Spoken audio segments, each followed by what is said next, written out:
ആശാ വർക്കർമാരുടെ സമരത്തിന്റെ ആവേശം ഇനി എത്ര നാൾ നിലനിർത്താനാവും? ഈ ചില കാപട്യങ്ങൾ തിരിച്ചറിഞ്ഞ് പല ആശാ വർക്കർമാരും ജോലിയിലേക്ക് തിരിച്ചുപോയി തുടങ്ങി. ആകെ സെക്രട്ടേറിയറ്റ് നടയിൽ ഒരു 1500-2000-ഓളം ആശാ വർക്കർമാരാണ് സമരപന്തലിൽ വന്നിരുന്നത്. ഇത്രയും ദിവസങ്ങൾ 10 ദിവസം കഴിയുന്നു. അതിൽ തന്നെ അതൊരു വളരെ ചെറിയ ഒരു ന്യൂനപക്ഷമാണ്. അതായത് മൊത്തം ആശാ വർക്കർമാർ എത്ര പേരാ? കൃത്യമായ കണക്ക് 26,125. കേരളത്തിൽ പണിയെടുക്കുന്ന, ഇന്ത്യയിൽ ആകെ 10 ലക്ഷം ആശാ വർക്കർമാരുണ്ട്. അതിൽ കേരളത്തിൽ പണിയെടുക്കുന്നത് 26,125 പേരാണ്. ഈ 26,125 പേരിലാണ് 2000-ഓളം പേര് സമരപന്തലിലേക്ക് വന്നത്. അത് പലരും തെറ്റിദ്ധരിച്ച് വന്നവരുണ്ട്, തെറ്റിദ്ധരിപ്പിക്കപ്പെട്ടു വന്നവരുണ്ട്. സൂസി ഏറ്റെടുത്ത സമരമായതുകൊണ്ട് SUCI, പിന്നെ സംഘപരിവാർ അജണ്ട, BJP, പിന്നെ കോൺഗ്രസ് പിന്തുണ, ഇതൊക്കെ മനസ്സിലാക്കിയിട്ട് സമരക്കാരിൽ ഒരു നല്ലൊരു പങ്ക് അവർ തന്നെ പിരിഞ്ഞുപോയി. അപ്പോൾ ഇപ്പോൾ 2000 പേര് പോലും സമര രംഗത്തില്ല. ഇനി ട്രേഡ് യൂണിയൻ വൈസ് എടുത്തു കഴിഞ്ഞാൽ ഈ ഇത്രയും 26,000-ൽ പരം ആശാ വർക്കർമാരിൽ 20,180 പേര് CITU-വിലെ അംഗങ്ങളാണ്. ആശാ വർക്കർമാരിൽ ഏറ്റവും വലിയ സംഘടന CITU ആണ്. ബാക്കിയുള്ളവരാണ് AITUC, INTUC, BMS തുടങ്ങിയുള്ള മറ്റ് തൊഴിലാളി സംഘടനകളിൽ അംഗത്വപ്പെടുത്തിയിട്ടുള്ളവർ. അപ്പോൾ വളരെ ചെറിയൊരു ന്യൂനപക്ഷമാണ് ആശാ വർക്കർമാരുടെ എല്ലാവരുടെയും റെപ്രസെൻറ്റേറ്റീവ്സ് എന്ന് പറഞ്ഞിട്ട്, ഞങ്ങളാണ് ആശാ വർക്കർമാരുടെ ഏറ്റവും വലിയ ഗ്രൂപ്പ് എന്ന് പറഞ്ഞിട്ട് ഈ സമരം ചെയ്തത്. അതുകൊണ്ട് സമരത്തിൻ്റെ പൾസ് കുറഞ്ഞു തുടങ്ങി. പലരും പന്തൽ വിട്ട് പോയിട്ടുണ്ടെന്നാണ് പല റിപ്പോർട്ടുകളും സൂചിപ്പിക്കുന്നത്. പിന്നെ ഈ സമരത്തിന്റെ പൊള്ളത്തരം ഇപ്പൊ പലർക്കും മനസ്സിലായി തുടങ്ങിയിട്ട്, സമരത്തിൽ വന്നിരുന്ന പല ആശാ വർക്കർമാർക്ക് മനസ്സിലായിട്ടുണ്ട്. അതായത് ഇത് ഞങ്ങളെ കൊണ്ട് പിടിച്ചിരുത്തിയിട്ട് രാഷ്ട്രീയം കളിക്കുകയാണ് എന്ന് ഇപ്പൊ പല കണക്കുകളും പുറത്തു വന്നപ്പോഴാണല്ലോ അവരിത് തിരിച്ചറിയുന്നത്. ഏറ്റവും ഒടുവിലത്തെ ചില ഡേറ്റ പറയാം. ഈ സമരത്തിന്റെ ഈ പ്രസക്തി ഇല്ലായ്മ എവിടെയാണെന്നുള്ളത്. ഇങ്ങനെ ഒരു സമരം എന്തിനു വേണ്ടിയായിരുന്നു എന്നുള്ള ചോദ്യം അവിടെയാണ് വരുന്നത്. ഈ 2008-ലാണ് ആശാ വർക്കർമാരുടെ സ്കീം, വളണ്ടിയർ സ്കീം കേന്ദ്ര സർക്കാർ ആരംഭിക്കുന്നത്. UPA സർക്കാരിൻ്റെ കാലത്താണ്, 2008. പിന്നീട് UPA 2 ഗവൺമെൻറ് ഭരിച്ചു. പിന്നെ അതായത് 2008 മുതൽ ഇങ്ങോട്ട് നോക്കുക, 2014-ൽ UPA ഭരണം തീരുന്നു. പിന്നെ BJP-യുടെ NDA ഭരണം വരുന്നു. 2 ടൈം കഴിഞ്ഞ് 3ാമത്തെ ടൈം. അപ്പോൾ ഈ ഒരു 2008 മുതൽ 2025 വരെ നോക്കുമ്പോൾ എത്ര കേന്ദ്ര ബജറ്റുകൾ അവതരിപ്പിച്ചു കേന്ദ്ര ധനമന്ത്രിമാർ? ഏതെങ്കിലും ഒരു ബജറ്റിൽ ഈ കേന്ദ്ര ആവിഷ്കൃത ഈ പദ്ധതിയെക്കുറിച്ച്, അല്ലെ ആശാമാരുടെ സേവന വേതന വ്യവസ്ഥകളെക്കുറിച്ച് UPA സർക്കാരിൻ്റെ ഏതെങ്കിലും ബജറ്റിലോ നരേന്ദ്രമോദി സർക്കാരിൻ്റെ ഏതെങ്കിലും ഒരു ബജറ്റിലോ ഏതെങ്കിലും ഒരു വരി പരാമർശം വന്നിട്ടുണ്ടോ? ഇല്ല. ഇപ്പം എന്ന് പറഞ്ഞാൽ ഒരു സ്കീം തുടങ്ങി ആ സ്കീമിനെ ഒരു തൊഴിൽ നയത്തിൻ്റെ ഭാഗമാക്കാനോ അടിസ്ഥാന ശമ്പളം അതിന് നിശ്ചയിക്കാനോ ഒന്നും ഒരു ബജറ്റിൽ ഒരു നിർദ്ദേശങ്ങളും കേന്ദ്ര ബജറ്റിൽ മുന്നോട്ട് വെച്ചിട്ടില്ല.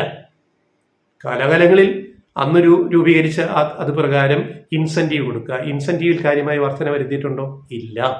കേന്ദ്ര കാര്യമായ വർധന വരുത്തിയിട്ടില്ല. അപ്പൊ എവിടെയാ പോയി സമരം ചെയ്യേണ്ടത്? ഡൽഹിയിലല്ലേ, തലസ്ഥാനത്തല്ലേ, തലസ്ഥാനത്തല്ലേ പോയി സമരം ചെയ്യേണ്ടത്? കേന്ദ്ര സർക്കാരിനെതിരെയല്ലേ സമരം ചെയ്യേണ്ടത്?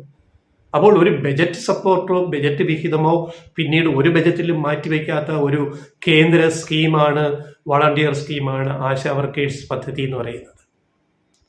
അപ്പൊ അവരെ അവഗണിച്ചിട്ടത് ആരാണ്? സംസ്ഥാനമാണോ കേന്ദ്രമാണോ? സംസ്ഥാന ഓണറേറിയം ഇന്ത്യയിൽ ഏറ്റവും കൂടുതൽ വർദ്ധിപ്പിച്ചു, വർഷാവർഷം വർദ്ധിപ്പിച്ചത് കൊടുത്തതിന്റെ കണക്കുകൾ ഞങ്ങൾ ഇന്നലത്തെ വീഡിയോയിൽ പറഞ്ഞിട്ടുണ്ട്, ആവർത്തിക്കുന്നില്ല. ഈ രാജ്യത്ത് ആശാ വർക്കർമാരെ ഏറ്റവും ചേർത്ത് പിടിച്ച ഒരു സർക്കാരിനെതിരെ തിരുവനന്തപുരത്ത് സെക്രട്ടേറിയറ്റ് മുമ്പിൽ പോലും സമരം ചെയ്യുകയാണ്.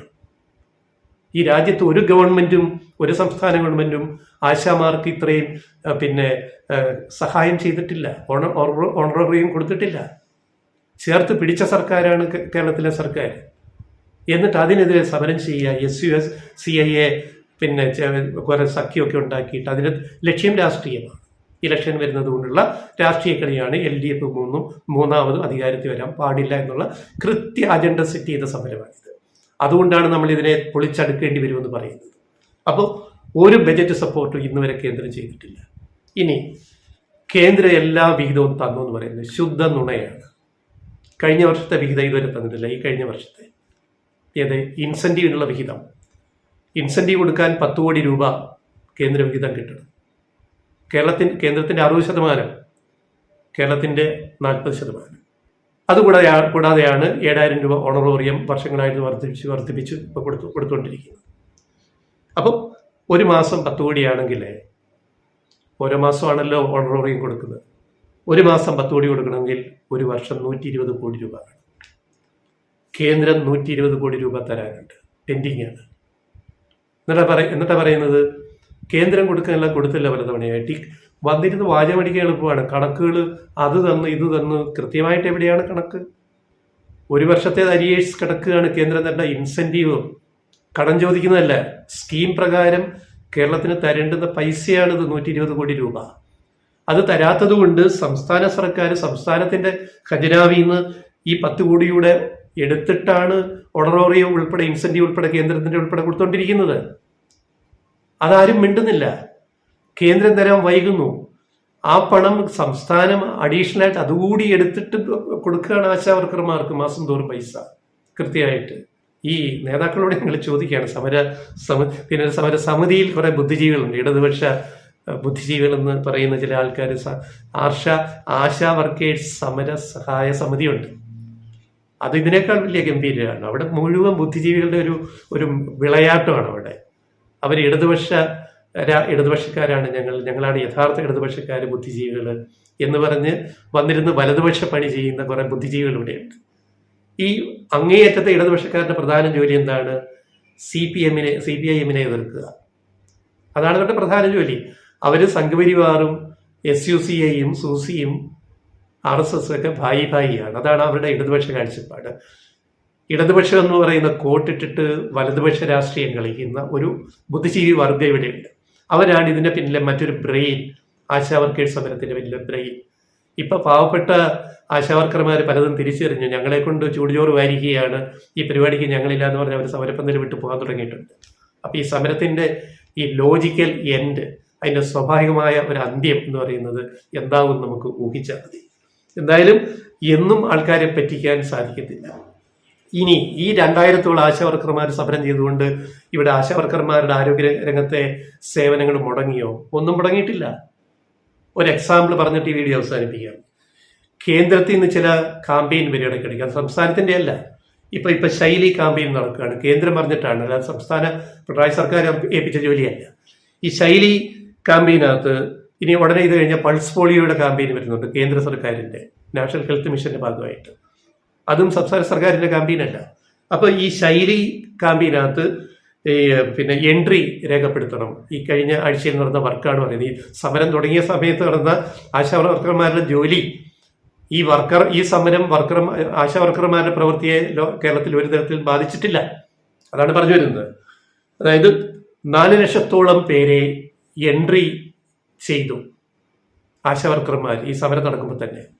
അതായത് കൃത്യം പറഞ്ഞാൽ 3,91,956 പേരെ ഓരോ പഞ്ചായത്തുകളിലെ വാർഡുകളിലും പോയിട്ട് സന്ദർശിച്ചിട്ട് എൻട്രി രേഖപ്പെടുത്തി കഴിഞ്ഞിരിക്കുന്നു. അതായത് മൊബൈൽ ഫോണിൽ ആപ്പിലൂടെ അവരുടെ മൊബൈൽ ഫോണിലേക്ക് എൻട്രി രേഖപ്പെടുത്തുന്നു ഓരോരുത്തരും പോയിട്ട്. അപ്പൊ ഈ സമരം ഈ ആശാവർക്കർമാരുടെ ഈ വോളണ്ടറി വർക്കിനെ ഒരു തരത്തിലും ബാധിച്ചിട്ടില്ല എന്ന് തെളിയിക്കാനാണ് ഈ ശൈലി കാമ്പയിന്റെ കാര്യം ഞാൻ പറഞ്ഞത്. കാരണം 1,500-2,000 പേര് സമരത്തിന് പോയെങ്കിലും 24,000 പേര് ഡ്യൂട്ടിയിലുണ്ട്. 2,000 പേരെ കുറച്ചോ 26,000-ൽ, ബാക്കി 24,000 പേര് ഡ്യൂട്ടിയിലുണ്ട്. അവര് അധിക സമയം എടുത്തിട്ട് ഈ ശൈലി കാമ്പയിൻ അവർ പൂർത്തിയാക്കിയിരിക്കുന്നു. ഇനി ഉടനെ പൾസ് പോളിയോ കാമ്പയിൻ വരുന്നു. അപ്പോ ഈ സമരം ആരോഗ്യ മേഖലയെ ബാധിച്ചിട്ടില്ല.